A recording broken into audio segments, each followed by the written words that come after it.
Malam Pak Hani dan teman-teman semuanya. Di sini kami akan membahas presentasi kami dari kelompok D untuk yang berjudul Corporate Governance Lamham Brothers.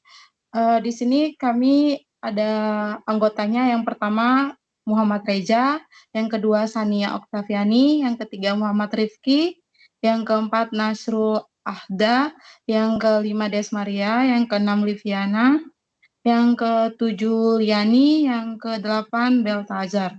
Untuk slide selanjutnya, yang pertama di sini kami akan membahas tentang the why the research go to analysis this company. Di sini ada terbagi 8 komponennya. Yang pertama, Lamham Brothers didirikan pada tahun 1850 dan berbasis di New York City. Merupakan bank investasi terbesar keempat di Amerika Serikat pada tahun 2008. Untuk yang keduanya, Lamham Brothers menjalankan strategi pertumbuhan agresif dengan fokus pada pasar subprimer dan real estate pada komersial, didukung penuh oleh Dewan Direksi. Perusahaan meminjamkan dalam jumlah besar meminjamkan perusahaan besar sehingga rasio level mencapai 30 kali ekualitas. Saat krisis subprimer melanda pada 2007, Lamham lambat memproses dan justru memperbesar investasi terhadap meraih keuntungan dari pasar yang menurun.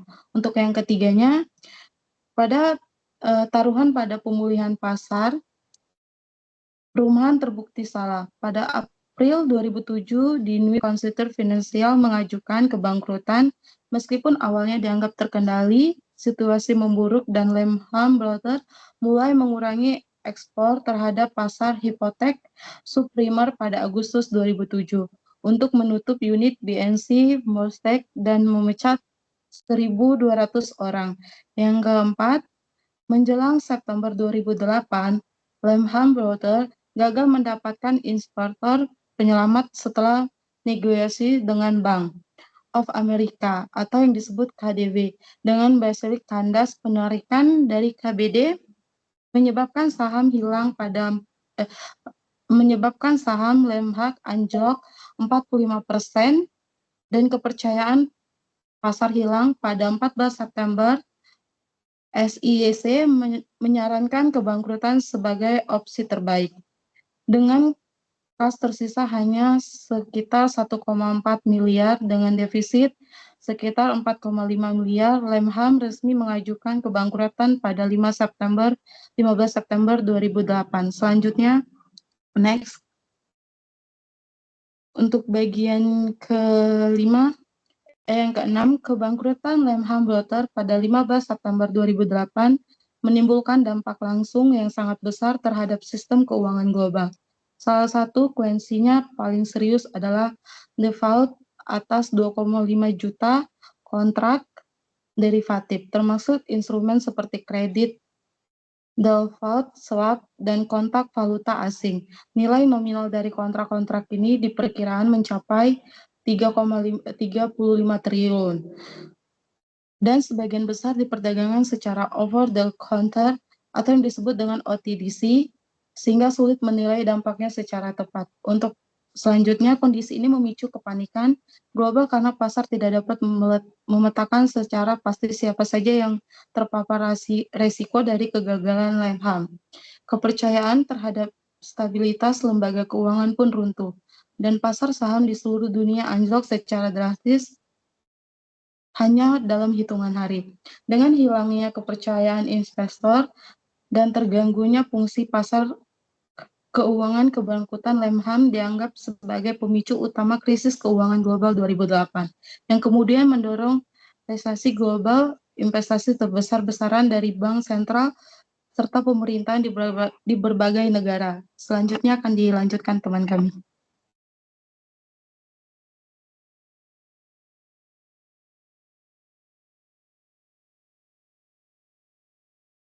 Next, selanjutnya.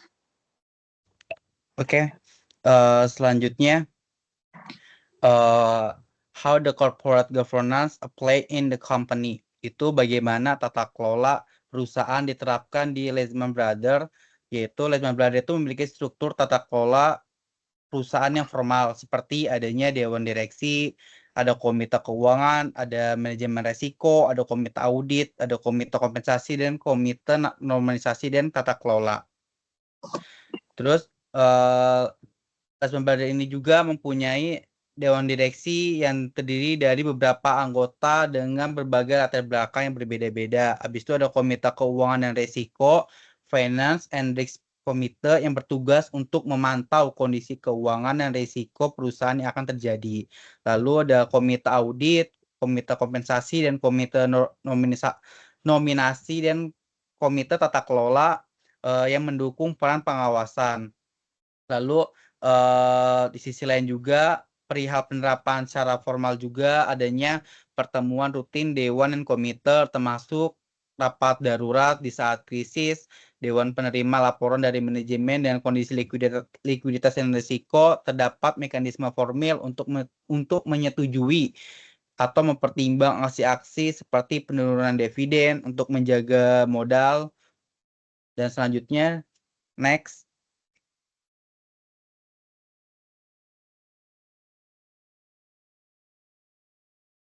Oke, baik. Di sini saya akan melanjutkan seperti yang sudah dijelaskan oleh Saudara Rifki ya terkait penerapan corporate governance pada perusahaan Lehman Brothers. Ini dalam prakteknya masih memiliki masalah pada penerapan tersebut. Contohnya yang pertama itu ada pengawasan risiko yang gagal. Nah, Lehman Brothers ini melanggar prinsip kehati-hatian dan bahkan melebihi batas internal kontrol risikonya sendiri. Ini memperjelas bahwa corporate governance di Lehman ini tidak berfungsi secara efektif dalam mengendalikan strategi bisnis. Kemudian yang kedua itu ada kegagalan dalam mengelola strategi risiko yang agresif.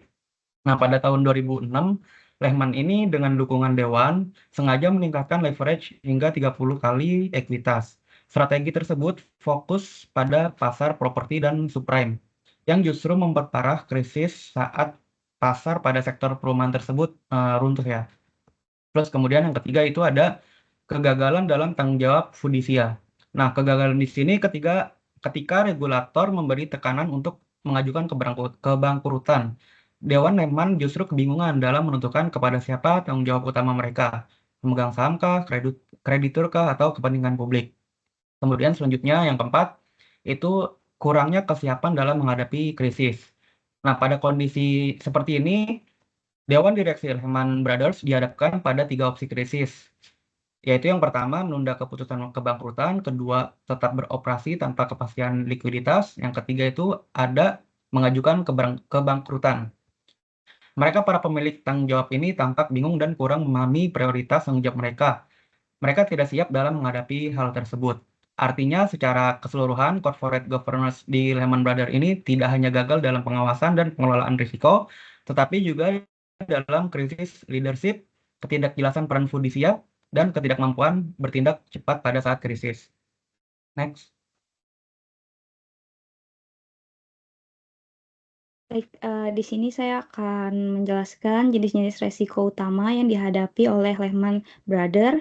Yang pertama ada liquidity risk, yaitu model bisnis Lehman ini sangat bergantung pada pinjaman jangka pendek untuk mendanai investasi jangka panjang. Ketika investor dan pemberi pinjaman kehilangan kepercayaan, mereka menolak memberikan pinjaman harian yang selama ini menjadi sumber dana operasional Lehman. Akibatnya, perusahaan tidak memiliki cukup uang tunai untuk menjalankan operasional harian. Yang kedua ada leverage risk. Jadi, Lehman ini beroperasi dengan rasio leverage yang sangat tinggi, mencapai 30 kali dari ekuitasnya. Ini berarti perusahaan memiliki utang yang sangat besar dibandingkan dengan modalnya sendiri. Dalam kondisi seperti ini, sedikit saja penurunan nilai aset dapat langsung menghapus modal perusahaan.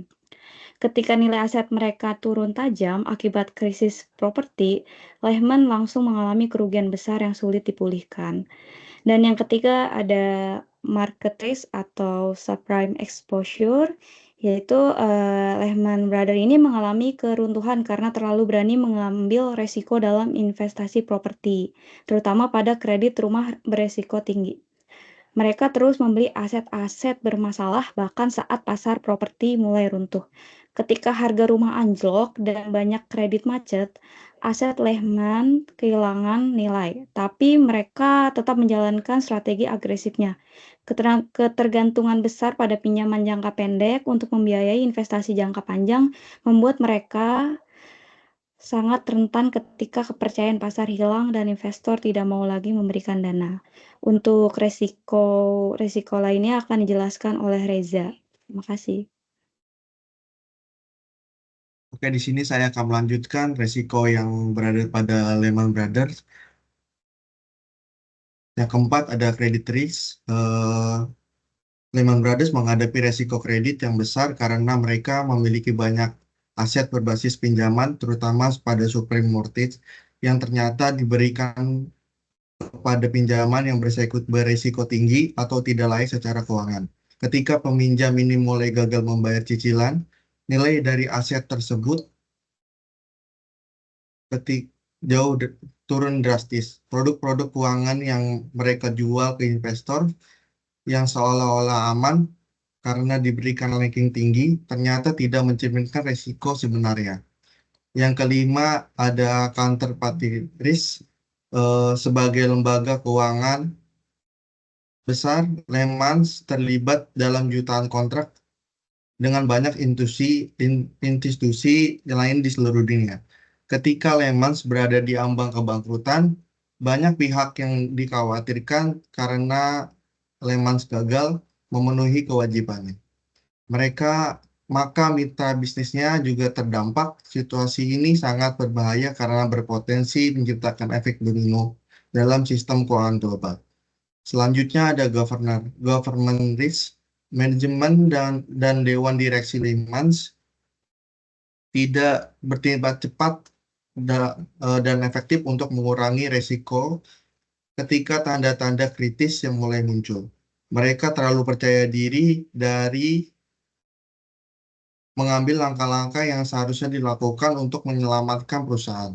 Bahkan ketika pasar sudah tidak percaya lagi pada nilai aset mereka, Lehman tetap mempertahankan strategi risiko yang tinggi tanpa ada transparansi kepada publik atau investor. Selanjutnya yang terakhir ada regulatory risk, di mana beroperasi dalam sistem keuangan yang disebut shadow banking, yaitu sektor keuangan yang tidak diatur seketat bank-bank tradisional. Ketika mereka membutuhkan bantuan dari pemerintah dan regulator, memiliki untuk tidak menyelamatkan Lehman. Karena sebelumnya mereka telah mendapatkan kritik tajam akibat penyelamatan Bear Stearns. Tanpa bantuan dari regulator, Lehman benar-benar kehabisan opsi dan terpaksa menyatakan kebangkrutan. Oke, selanjutnya akan dijelaskan oleh Alarik. How do you mitigate the risk? Jadi ada 4, yaitu diversifikasi portofolio investasi, lalu yang kedua memperkuat manajemen risiko dengan tim independen, yang ketiga menjaga likuiditas yang cukup untuk menghadapi guncangan pasar, yang keempat mengurangi tingkat leverage atau rasio utang yang terlalu tinggi. Yang seperti saya dalam jelaskan tadi, dalam mengurangi risiko di Lehman Brothers kurang melakukan diversifikasi portofolio untuk tidak bergantung pada satu sektor, seperti subprime mortgage, memperkuat manajemen risiko dengan tim independen yang berwenang, menolak transaksi berisiko yang sangat tinggi, menurunkan tingkat leverage dari rasio 30/1 yang terlalu tinggi, dan menjaga likuiditas yang cukup dengan cadangan kas memadai untuk menghadapi guncangan pasar dan mencegah bank run.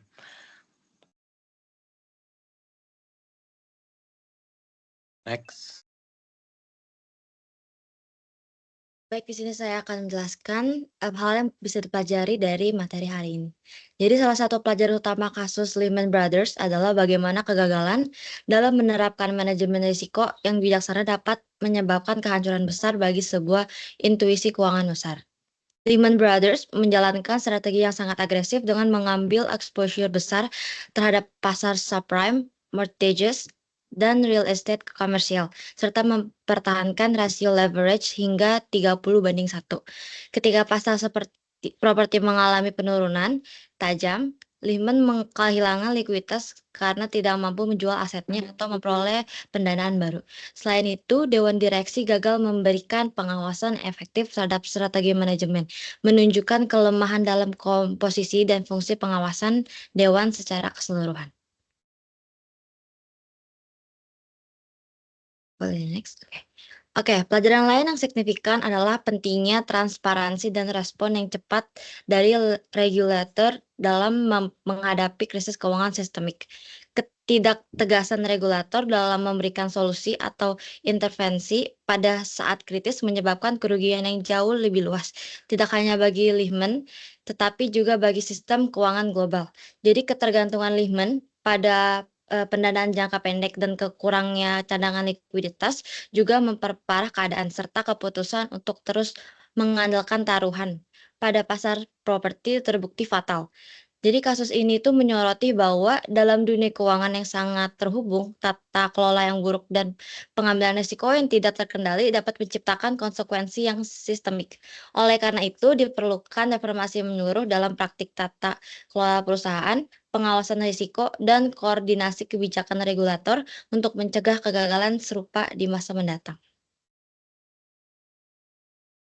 Sekian penjelasan dari kelompok kami. Terima kasih.